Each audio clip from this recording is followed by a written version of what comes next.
Hello friends, नमस्कार। Manjushri cooking channel का बहुत बहुत स्वागत। आज मैं बनैबी आलू और बैगणर गोटे भर्ता।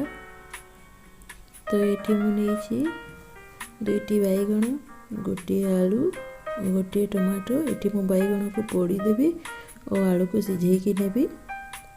तो चलतु प्रथम बैगण को ये भाव में आम चिरा लगेदेवा और से सोरिष तेल लगेदेवा।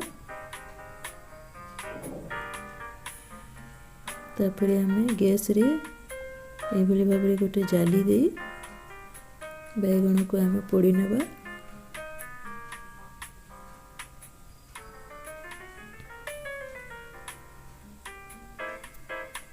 देखु गोटे पट हो गला, ए आर पट को उलटे देवा।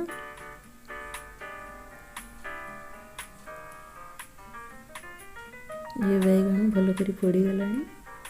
एबे हमें गैस बंद कर देवा। ये मैं आगरू गोटे बैगण को पोड़ी नहीं, बैगणर चोपा छड़े भल कर एमती भाव में चकटी नहीं। आलू को सिझे ताको भी ये भाव में चकटी नहीं। गोटे पियाज, किसी रसुण और किसी कंचा लंका को ये भाव में काटिकी नहीं और गोटे बड़ टमाटो को भी काटी नहीं। तापर कड़े बसई देवा और से 2 ରୁ 3 चामच सोरिष तेल देवा।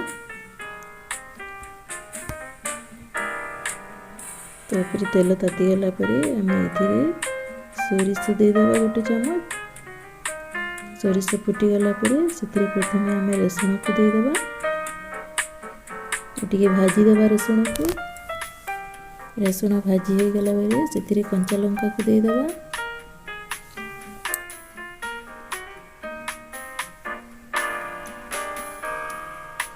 सबको ये भाव में भाजी नेबा। रसुण टे लाल हो गला से आम कटा होता पियाज को देदेवा।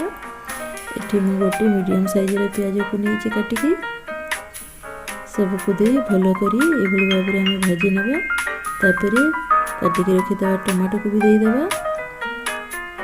भल कर मिसई नेबा। तापर ये आम स्वाद अनुसार लुण देदेवा, जी लुण दरकार। तो लुण दे सबको भल कर मिसई नेबा। टमाटो को टिके सिझापी छाड़देवा। ये टमाटो भल कर सिझीगला। ये आम चकटिक रखिथिबा आलू और बैगण को ये देदेवा। प्रथम बैगण को देदेवा।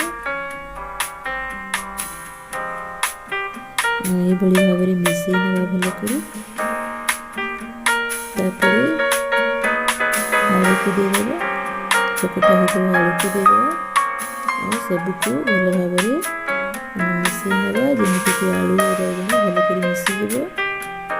ताको टिके गोटे 2 मिनट एमती गैस फ्लेम को हाई करी भल कर भाजी नेबा।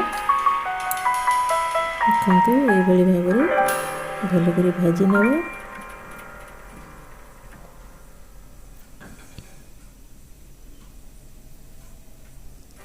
देखु ये प्रस्तुत हो गला आमर आलू बैगण भर्ता।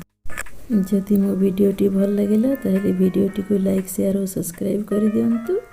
रहिली, नमस्कार।